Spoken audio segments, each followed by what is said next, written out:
오늘 주신 하나님 말씀은 시편 148편 1절에서 14절까지 말씀입니다. 제가 봉독하겠습니다. 할렐루야! 하늘에서 주님을 찬양하여라. 높은 곳에서 주님을 찬양하여라. 주님의 모든 천사들아 주님을 찬양하여라. 주님의 모든 군대야 주님을 찬양하여라. 해와 달아 주님을 찬양하여라. 빛나는 별들아 모두 다 주님을 찬양하여라. 하늘 위의 하늘아 주님을 찬양하여라. 하늘 위에 있는 물아 주님을 찬양하여라. 너희가 주님의 명을 따라서 창조되었으니 너희는 그 이름을 찬양하여라. 너희가 앉을 영원한 자리를 정하여 주시고 지켜야 할 법칙을 주셨다. 온 땅아 주님을 찬양하여라. 바다의 괴물들과 바다의 시면들아 불과 우박 눈과 서리 그분이 명하신 대로 따르는 세찬 바람아 모든 산과 언덕들 모든 과일나무와 백향목들아 모든 들짐승과 가축들 기어다니는 것과 날아다니는 새들아 세상의 모든 임금과 백성들 세상의 모든 고관과 재판관들아 총각과 처녀 노인과 아이들아 모든 주님의 이름을 찬양하여라. 그 이름만이 홀로 높고 높다. 그 위엄이 땅과 하늘에 가득하다. 주님이 그의 백성을 강하게 하셨으니 찬양은 주님의 모든 성도들과 주님을 가까이 모시는 백성들과 이스라엘 백성이 마땅히 드려야 할 일이다. 할렐루야. 아멘.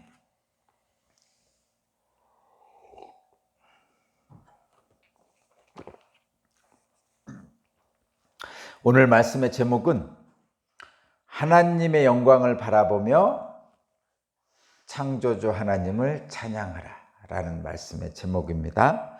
하나님의 영광을 바라보며 창조주 하나님을 찬양하랍니다.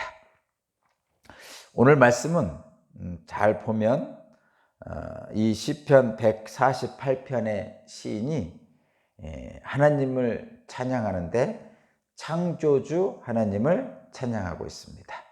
그러면서 어디서부터 오냐면 먼저 하늘에서부터 시작합니다. 그리고 땅으로 와서 땅의 모든 피조물들 그리고 마지막에 인간에게 옵니다. 그렇게 해서 하늘과 땅, 인간에게까지 모든 하나님의 피조물들은 하나님을 창조하라 이렇게 끝내고 있습니다. 뿐만 아니라 그래서 하나님을 창조하는 모든 피조물들을 얘기하면서 하늘, 땅 그리고 인간들을 얘기하면서 우리는 하나님을 마땅히 찬양해야 한다고 말합니다. 특별히 이스라엘 백성들에게 하나님을 찬양해야 되는 이유를 그렇게 설명하고 있어요. 이스라엘 백성들에게 하나님을 찬양해야 되는 이유를 하늘부터 시작해서 땅 그리고 사람들 그리고 구체적으로는 이스라엘 백성들에게 그것을 노래하고 있습니다. 먼저 이 시편 148편의 시인은 하늘을 보며 창조주 하나님을 찬양합니다. 5와 6절만 제가 한번 보겠습니다.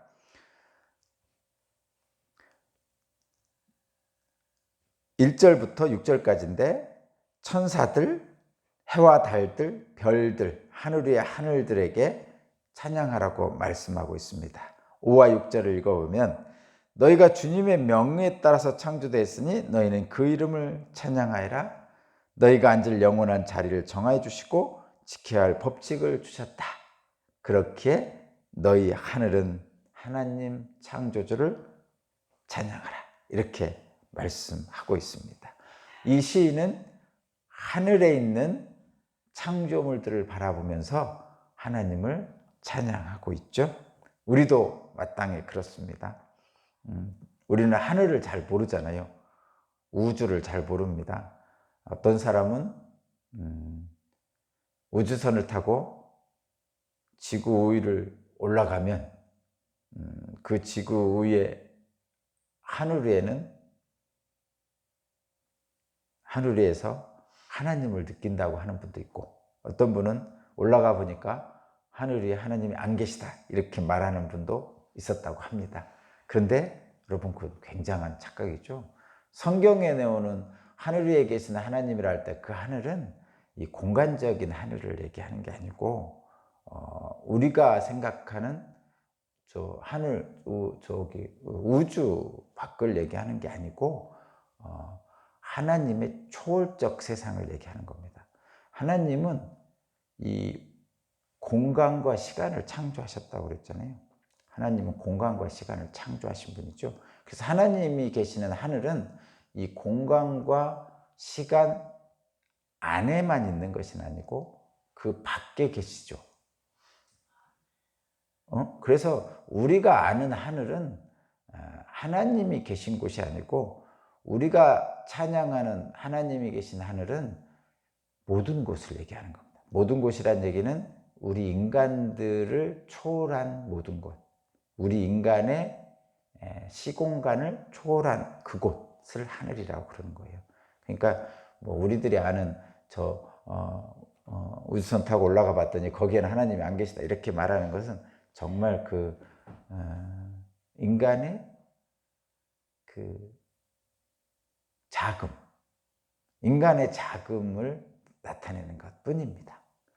그래서 하나님은 시공간 밖에서 이 시공간을 창조하셨고 그리고 우리에게 역사하실 때는 시공간 안으로 들어오십니다. 그래서 하나님은 시공간 밖에도 계시고 안에도 계실 수 있는 거죠. 그래서 모든 곳에 계신 하나님. 그러나 저와 여러분은 시공간 안에서만 하나님을 만날 수 있는 거죠. 근데 하나님은 시공간 밖에도 계시는 초월적인 하나님입니다. 그래서 하늘을 보며 창조주 하나님을 찬양하고 있습니다. 이 시인은 대단한 거죠. 사실은 이런 시각을 가지고 하나님을 찬양할 수 있다는 것은 이 시인이 얼마나 하나님에 대해서 많은 묵상을 했는지를 알 수 있어요. 저 우주 공간을 생각하면서 하나님을 찬양하는 이 시인의 모습이 느껴집니다. 이렇게 하늘을 보며 찬양을 했고 또 땅을 보며 창조주 하나님을 찬양합니다. 7절부터 10절까지 말씀입니다. 제가 한번 읽어드릴게요. 온 땅아 주님을 찬양하여라. 바다의 괴물들과 바다의 심연들아, 불과 우박, 눈과 서리, 그분이 명하신 대로 따르는 세찬 바람아, 모든 산과 언덕들, 모든 과일나무와 백향목들아, 모든 들짐승과 가축들, 기어다니는 것과 날아다니는 새들아, 하나님을 찬양하라. 이렇게 또 모든 이 땅의 자연 만물을 보면서 하나님을 찬양하라고 이 시인은 얘기하고 있습니다. 이 시인은 하늘을 보며 하나님, 창조자 하나님의 영광을 바라봤을 뿐만 아니라 땅을 보면서 모든 자연 법칙들을 보면서 하나님의 영광을 바라본 거죠. 그러니까 이 시인은 우리가 상상하는 것 이상으로 하나님을 묵상했던 겁니다. 그렇기에 이런 찬양이 나올 수 있었죠. 근데 이 시인이 찬양했던 궁극적인 것은 사실은 관심은 인간이죠. 사람입니다. 지금 하늘을 찬양하고 온 땅의 자연을 찬양한 것은 결과적으로는 사람, 그중에 이스라엘 백성을 향해 오는 하나님의 영광을 바라보게 한 것입니다. 그래서 결과적으로 이제 하늘을 보며 찬양했고 땅을 보며 찬양을 하면서 결국 사람에게로 돌아옵니다. 사람을 보며 하나님을 찬양하고 있습니다. 11절, 12절 보세요. 11절, 12절. 세상의 모든 임금과 백성들, 세상의 모든 고관과 재판관들아, 총각과 처녀, 노인과 아이들아, 모두 주님의 이름을 찬양하여라.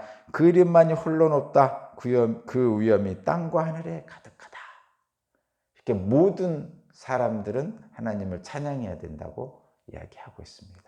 그 중에 이제 이스라엘 백성도 그러니까 마땅히 하나님을 찬양해야 된다고 하는 부분이 바로 14절입니다. 14절 읽어보겠습니다. 주님이 그의 백성을 강하게 하셨으니 찬양은 주님의 모든 성도들과 주님을 가까이 모시는 백성들과 이스라엘 백성이 마땅히 드려야 할 일이다. 이렇게 마지막을 선포하고 있습니다. 자, 이 시는 여러분도 느끼겠지만 하늘, 땅, 그리고 땅 중에서 사람, 또 그 모든 사람들 중에서 특별히 이스라엘 백성을 강하게 하신 주님을 찬양하도록 그렇게 얘기하고 있습니다. 이스라엘 백성, 구약 성경에서 이스라엘 백성이라고 나오면 바로 저와 여러분이라고 생각하면 됩니다.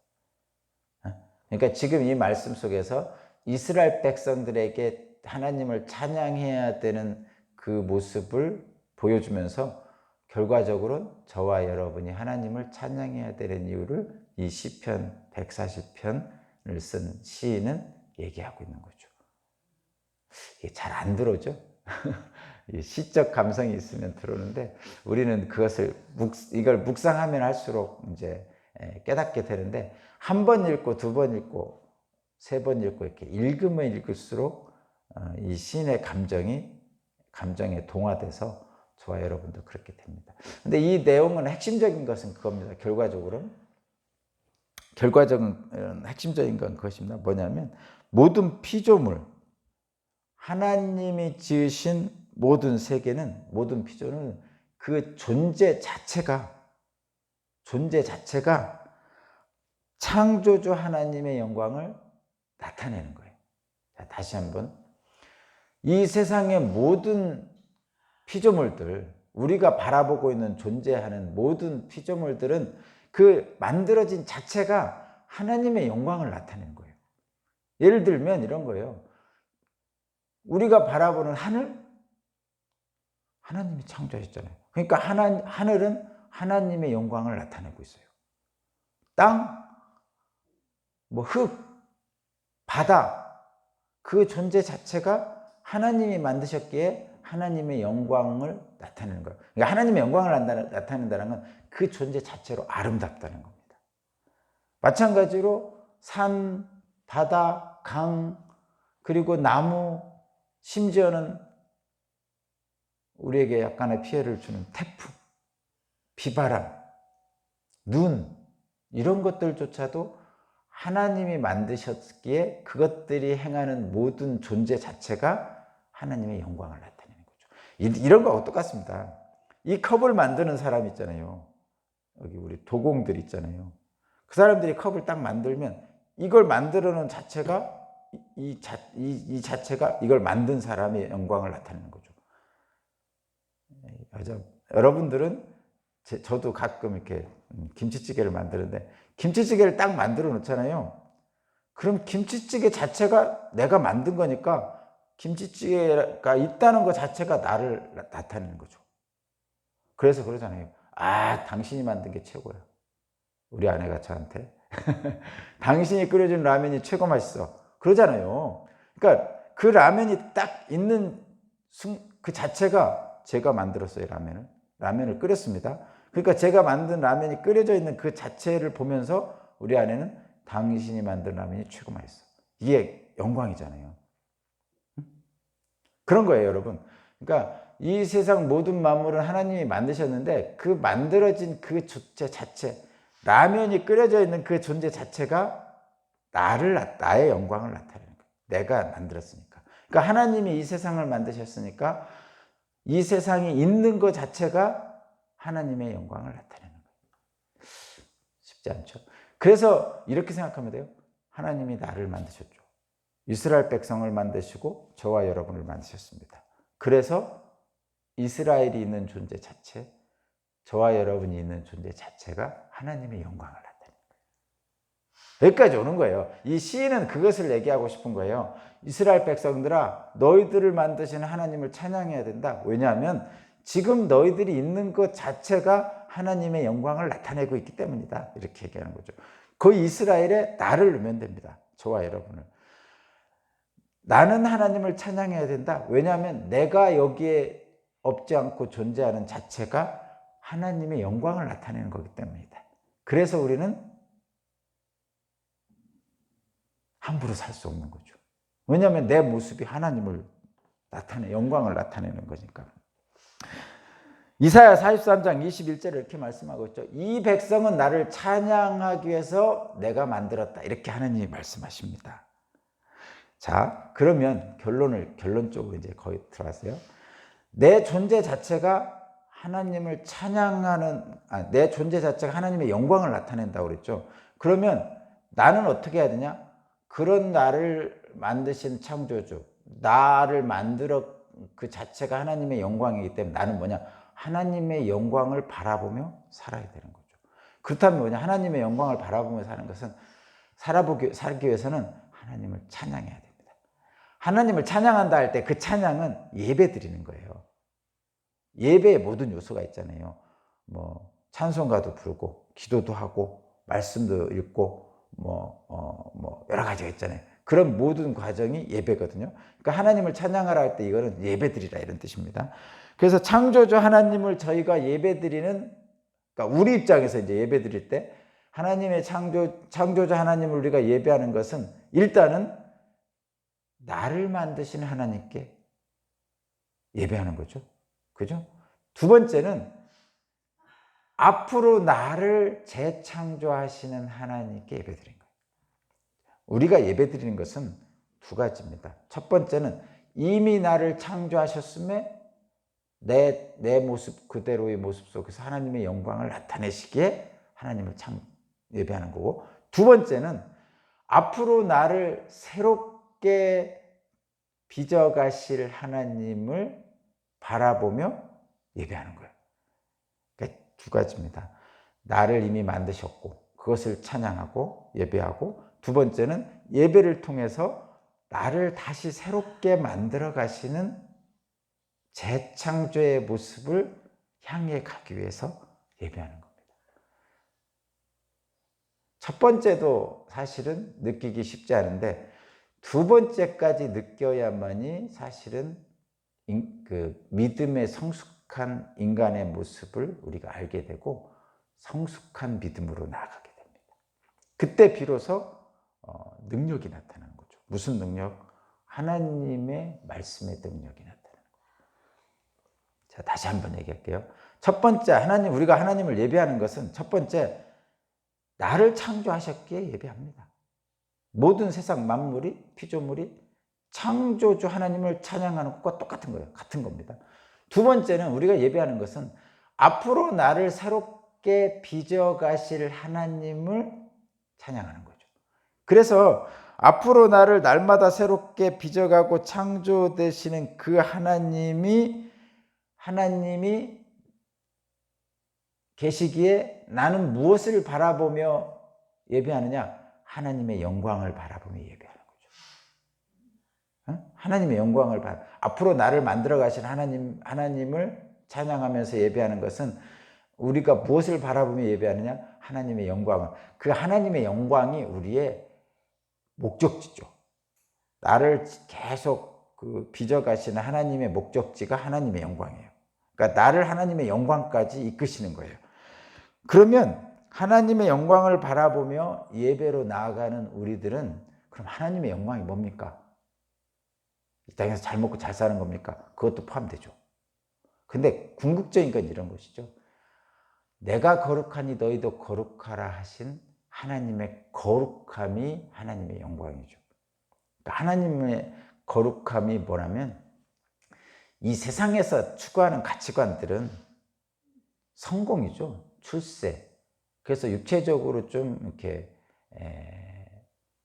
누리며 사는 것, 권력을 가지고 다른 사람을 좌지우지하면서 어떤 자랑할 것들이 많아지는 세상적인 자랑거리들, 이런 것들을 위해서 살잖아요. 근데 제가 어제도 말씀드렸지만 한 40 정도 넘게 살다 보면요, 그런 것들은 보니까 물론 아쉬움이 있죠. 많지 않기 때문에, 부족하기 때문에. 그러나 그거 별거 아니구나.